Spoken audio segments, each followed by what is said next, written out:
Écoute mon histoire. Ça, c'est la douleur. Le vertige. C'est quand même un drôle de pays. L'indécence. Tu vas te blesser tellement je vais aiguiser mon récit.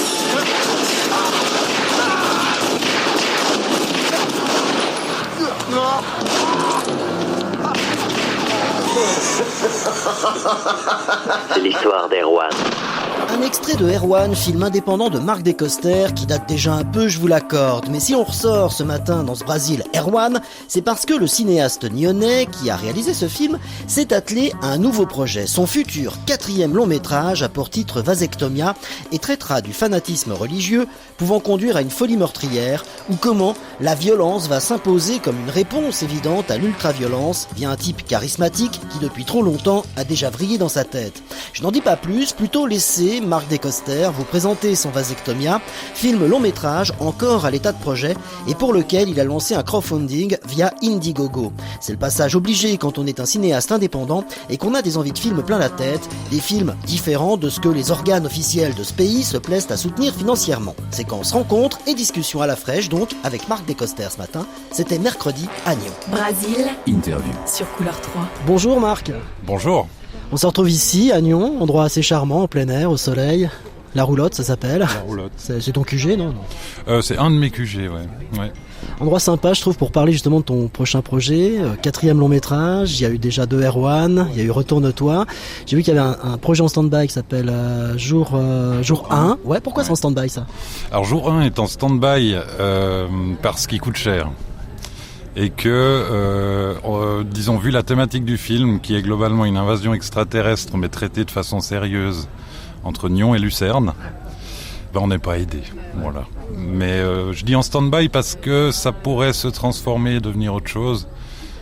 On va voir. Alors c'est bien d'avoir toujours un autre projet en réserve, du coup, et c'est le cas de Vasectomia. Comment c'est né cette envie de faire ce film-là? Vasectomia, c'est né... C'est né de mon expérience à Paris pendant les attentats du Bataclan, où je n'étais pas, j'étais pas au Bataclan, Dieu merci, mais j'étais dans la ville le soir où c'est arrivé, pas très loin, et puis il y a eu panique, on s'est enfermé dans un restaurant, après on a traversé la ville qui était vraiment une ville fantôme, et puis passé la nuit à regarder des news et tout ça, quoi. Et le lendemain, je me suis fait prendre dans une fausse alerte au Café Bastille, ce qui était vraiment pas de chance. Et voilà, c'était une panique vraiment énorme, c'est-à-dire qu'on était persuadé que les Kalash allaient arriver. Donc les tables renversées et tout, je me suis retrouvé à ramper dans la vaisselle pour se cacher à l'arrière d'un resto. Ça pleurait, ça criait. Moi j'étais terrifié, évidemment. Et ça m'a marqué, je pense que ça a marqué pas mal de monde d'ailleurs. Et je suis rentré de Paris, je crois que je suis rentré le surlendemain ou le lendemain, je me souviens plus. Et j'étais un peu perplexe par rapport au fonctionnement de mon cerveau, disons, qui avait une réponse très violente à cette peur en fait. Et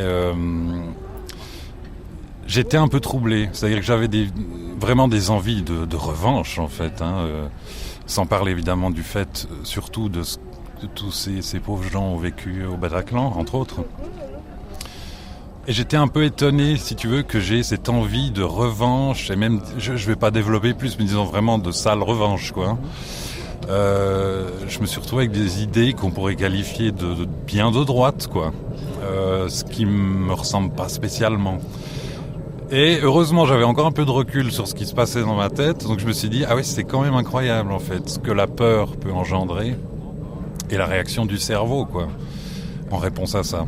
Et je me suis dit, mais ça, en fait, c'est une super thématique de parler de cette violence qui se répand comme un virus, en fait, au nom d'idées fumeuses, en général. Donc, je me suis dit, il y a matière à film. Alors, j'ai laissé reposer un moment, déjà, je me suis laissé le temps de m'en remettre un peu pour pas écrire justement trop à chaud. Et puis après, ouais, je m'y suis mis et j'ai développé cette thématique de l'extrémisme religieux, qui là, en l'occurrence, sera une forme d'extrémisme religieux chrétien. Paris, à ce moment-là, ça doit être complètement bizarre, non, au moment des attentats, quand on se trouve au milieu de tout ça, non? Ouais, non, c'est très bizarre. Moi, ce qui me reste, c'est des pensées que j'ai eues, notamment en rampant dans la vaisselle, où j'arrivais pas... en fait, je glissais dans le coca, le café, sur le carrelage, et j'arrivais pas à rejoindre le fond du restaurant où tout le monde pensait qu'on pouvait être sauvé. Ce qui était en fait faux, puisque c'était un cul-de-sac, mais ça, on l'a su après. Mais je me suis dit, en rampant, prépare-toi, tu vas te prendre une rafale.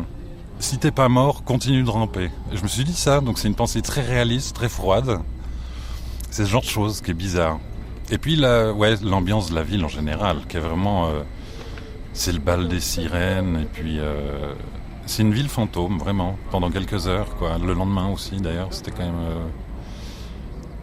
C'est une expérience qui laisse une marque, clairement, quoi. J'imagine, ouais. Donc, si je comprends bien, le but du film, c'est d'interroger le spectateur sur sa relation à la violence ?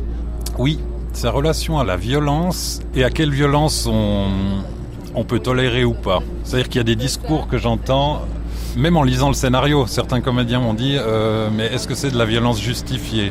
Et rien que cette formule est terrifiante. Je veux dire, normalement, aucune violence ne devrait être justifiée.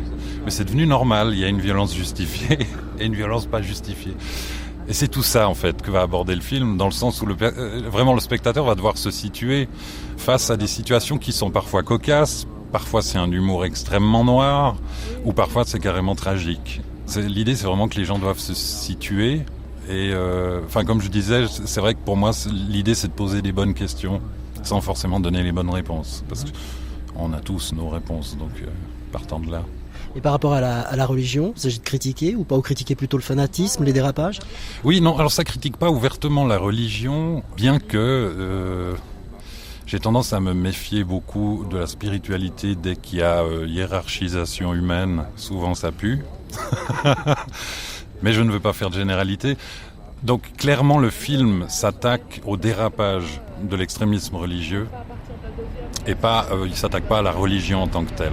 C'est vraiment pas du tout l'intention du film. Voilà.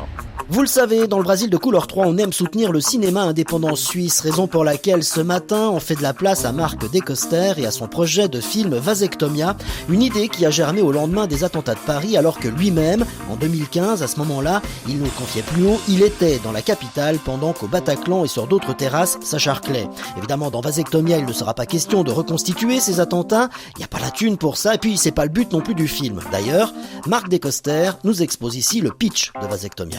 Oui, alors le pitch, c'est l'histoire de Alexandre et Samuel qui se connaissent depuis l'enfance et qui partagent la même blessure, c'est-à-dire qu'ils ont été abusés dans leur enfance. Et le film démarre lorsque les deux amis se retrouvent par hasard à l'âge de 40 ans. Alors entre-temps, le personnage d'Alexandre, lui, s'est réfugié beaucoup justement dans la religion, qu'il interprète comme bon lui semble. C'est un personnage assez manipulateur, mais pour des raisons qu'on arrive presque à comprendre. Et puis Samuel, lui, survit à un attentat djihadiste sur une terrasse au début du film. Et du coup, il en ressort évidemment très fragile. Et il se laisse un peu convaincre par son ami Alexandre de, en gros, partir sur les routes pour punir les paroissiens qui auraient un comportement amoral.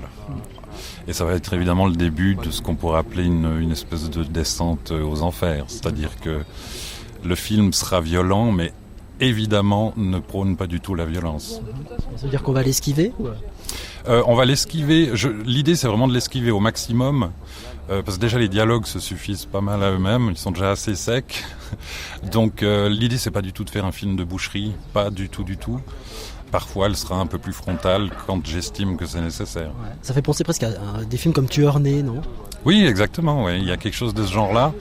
À l'exception près qu'il n'y a pas ce rapport aux médias, etc. C'est vraiment une espèce de quête personnelle de deux personnages qui sont perdus, qui n'ont pas su quoi faire de leurs blessures multiples, et qui du coup se tournent vers une espèce de réponse envers la société, une réponse violente, agressive, et surtout avec cette notion de jugement, qui est à la base de tous les extrémismes religieux. Donc voilà. Mais comment font-ils pour juger de qui mérite la mort ou pas, quoi ? Alors, c'est-à-dire que le personnage d'Alexandre, il enregistre en fait les paroissiens qui viennent se confier au pasteur.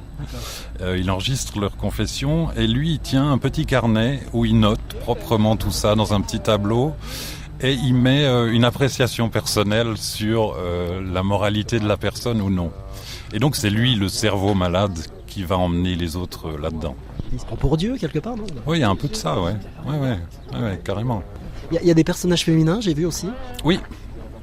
Alors effectivement, il y a la compagne de Samuel qui est Jude, qui elle est, disons, en instance de rupture avec lui.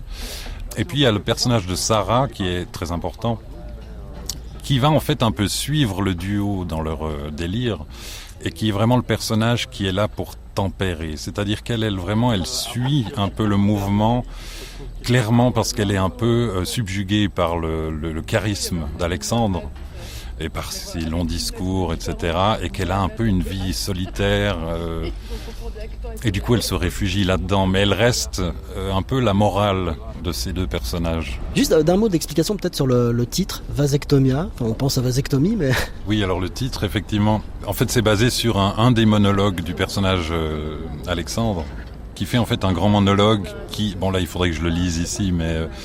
c'est un monologue qui dit en substance qu'on vit tous dans une espèce de cité utopique où en gros on a accès à tout du moment où on laisse nos couilles à l'entrée. Et il appelle cette cité Vasectomia. Et je trouvais que c'était un très bon titre de film parce qu'on se dit un peu mais qu'est-ce que ça veut bien être. Et c'est marrant parce que j'ai remarqué qu'il y avait un malaise autour de ce mot. C'est très curieux. Visiblement, c'est pas dans les mœurs d'en parler, quoi. Mais donc je me dis, bon titre. Ouais. Excellent, mais un titre pareil, un sujet pareil aussi explosif, comment est-ce qu'on arrive à trouver du pognon pour finaliser le film ? Alors, on trouve du pognon déjà avec des gens hyper sympas qu'on côtoie, la famille, les amis, voire certains comédiens qui s'investissent aussi à ce niveau-là. Et puis, on fait des demandes aux instances, j'attends encore des réponses. Et on fait un crowdfunding sur indiegogo.com. Donc, faut aller sur Indiegogo, quoi. Comment ça marche ? Alors, c'est assez simple. Si on tape Vasectomia dans le petit moteur de recherche d'Indiegogo, on va trouver le film. Et là, on peut soutenir à la hauteur qu'on veut. Et puis, suivant les sommes, on a des contreparties, comme des versions reliées et dédicacées du scénario, l'affiche du film, une invitation à l'avant-première, suivant ce qu'on donne. Voilà, il y a plein de jolies choses en contrepartie. Idéalement, il faut combien ? Le film est budgété de façon plus ou moins réaliste à 145 000. Ce qu'on n'obtiendra jamais, probablement. Voilà, c'est comme ça. Mais disons, si on obtient les 18 000 €, parce que je crois que c'est en euros sur le site, ou disons 20 000 francs suisses, là on peut déjà tourner avec un relatif confort. Et une qualité évidemment un peu accrue en termes de maquillage et de costume, puisque c'est surtout ça qui va coûter des sous, et de défraiement de comédiens, puisque j'ai beaucoup de chance, parce qu'il y a beaucoup de comédiens qui m'ont même écrit spontanément en me disant « je viens gratos ». Donc voilà, c'est pas normal, mais c'est appréciable.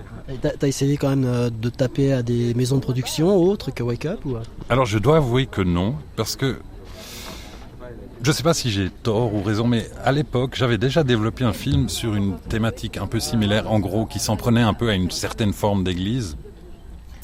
Et un producteur de la place genevoise m'avait dit « c'est super bien écrit, les dialogues sont super, mais on va pas le faire ». Et il m'a dit texto « on ne peut pas s'attaquer à l'église ». Et voilà, à tort ou à raison, je suis un peu resté là-dessus. Et je pense que c'est en tout cas pas un film qui doit passer par un adoucissement d'une boîte de production. Donc c'est vrai qu'on le fait autoproduit. Et c'est vrai que c'est un état d'esprit que j'aime bien aussi, c'est-à-dire de faire du cinéma un peu comme Iggy Pop faisait du rock, quoi. Dernière séquence aujourd'hui dans le Brésil de Couleur 3 en compagnie de Marc Descoster, réalisateur de films comme Retourne-toi ou encore les deux Erwan. Justement, le fameux Erwan, Renaud Berger, sera au générique de Vasectomia et Marc Descoster aussi se mettra en scène dans son nouveau film. Oui, absolument, c'est-à-dire que Renaud Berger jouera donc le cerveau malade Alexandre et moi je jouerai Samuel. Et dans le rôle de Jude, on retrouve aussi Caroline Althaus qui était dans Erwan. Et puis une nouvelle venue, Hello Cinquanta, qui va jouer le rôle de Sarah. Le Indiegogo, ça se termine quand ? Alors le Indiegogo se termine le 1er juin, sachant que, c'est vrai que ça c'est peut-être bien de le préciser, même si on n'arrive pas à l'objectif en question, les sous nous reviennent pour le film. Donc il faut en tout cas pas se dire « ah ils y arriveront jamais, je mets pas 50 balles ». Parce que de toute façon on tourne, la décision est prise. C'est-à-dire que maintenant la somme qu'on peut réunir va influer sur, je dirais, pas la qualité du film, mais la finesse de certaines choses techniques, disons surtout. Ouais. Plus de maquillage, d'éclairage. Ouais. Je lisais aussi que vous prévoyez un stand à Cannes, au marché du film. Oui. C'est toujours ouais. Pour y faire quoi? L'idée, ça serait d'essayer de faire voyager le film un peu plus loin, puisque ça a marché pour des amis à moi, par exemple, qui avaient fait un film d'horreur, et de pourquoi pas le vendre même à une chaîne câblée, peu importe, mais de faire voyager le film plus loin. C'est-à-dire que c'est vrai que de toute façon, on se dit pas qu'on va devenir multimillionnaire, mais par contre, ce qui nous intéresse, c'est plus le nombre de spectateurs que le nombre d'argent qu'on aura. Donc, plus ça touche de gens, plus c'est génial en fait de partager ce qu'on fait. Bon, ça c'est quand il existera. Le tournage, tu penses le démarrer quand? Alors vraisemblablement, ça devrait commencer fin juin pour des petites scènes courtes, assez simples. Après, on embarque sur quasi tout le mois de juillet et un gros bout du mois d'août aussi. Et on reste flexible. S'il y a besoin de plus de temps, on le prendra. Mais disons pour le moment, c'est ça le programme. Vous allez tourner dans la région ici de Nyon? Alors ça sera Nyon, ça sera Lausanne. Il y aura peut-être un petit zeste d'Estavayer-le-Lac. Et pour le moment, c'est ce dont on est sûr. Ouais. Il y aura beaucoup d'extérieur ou pas? Oui, énormément d'extérieur. C'est quelque chose que j'aime beaucoup d'ailleurs. J'aime beaucoup tourner en extérieur parce que je trouve que ça amène autre chose. En termes d'énergie de travail aussi d'ailleurs. Et c'est visuellement beaucoup plus intéressant dans ce que ça peut raconter, je trouve. Il y aura des flingues en plastique? Alors, étonnamment, malgré le sujet du film, il y a très peu de flingues. Ouais, il y en avait beaucoup plus dans Erwan. Là, il y en a un qui intervient au milieu du film et qui fait évidemment évoluer l'histoire. Disons, c'est vraiment à ça qu'il sert. Par contre, il fait pas évoluer les personnages, quoi. Est-ce qu'on va retrouver un peu quand même de l'humour d'Erwan ou pas du tout? On sera plutôt dans un traitement plus sombre? Non, alors globalement c'est plus sombre, mais disons au travers des dialogues, il y a une espèce d'ironie et de rythmique qui reste drôle, mais qui fait pas rire tout le monde. Encore une fois, c'est un humour noir, quoi. Mais donc oui, il y a un esprit similaire, mais on n'est quand même pas du tout dans la farce. Pourquoi c'était vraiment important pour toi vraiment de réaliser, d'aller au bout de ce projet-là? C'est une très bonne question, et vicieuse d'ailleurs. Pourquoi c'était si important? Mais parce que, disons, dans mes films, quels qu'ils soient, même si c'est des farces ou comme ça, moi j'arrive pas à travailler autrement qu'en m'inspirant de choses qui me touchent et que j'ai connues ou que j'ai expérimentées d'une façon ou d'une autre. Et du coup là, disons, vu l'énormité de la question que je me suis pris dans la gueule à Paris, pour moi c'était évident. C'était évident. Et j'ai le sentiment que ce film peut apporter une toute petite pierre au débat, en tout cas. Là, dans le scénario, donc ton personnage se laisse embringuer par un ami, certes, mais qui parle bien. Ouais. Dans la vraie vie, la tienne, t'aurais pu te laisser embarquer comme ça ou pas? Non, du tout. Non, du tout. Non, parce que Dieu merci, Dieu merci, c'est excellent. Tu vois comment on est formaté. Non, parce que si tu veux, heureusement, j'ai encore un peu de recul et d'humour. Donc, je pense que ça change beaucoup l'approche de la vie et même dans des moments un peu extrêmes comme Paris, quoi. Marc Descoster, réalisateur, si vous avez envie de soutenir son projet de long métrage, rendez-vous sur indiegogo.com, vous tapez Vasectomia dans le moteur de recherche et vous tomberez sur la page consacrée justement à Vasectomia. Je vous cache pas que l'on va suivre de très près cette nouvelle aventure dont le tournage débutera quoi qu'il arrive en été.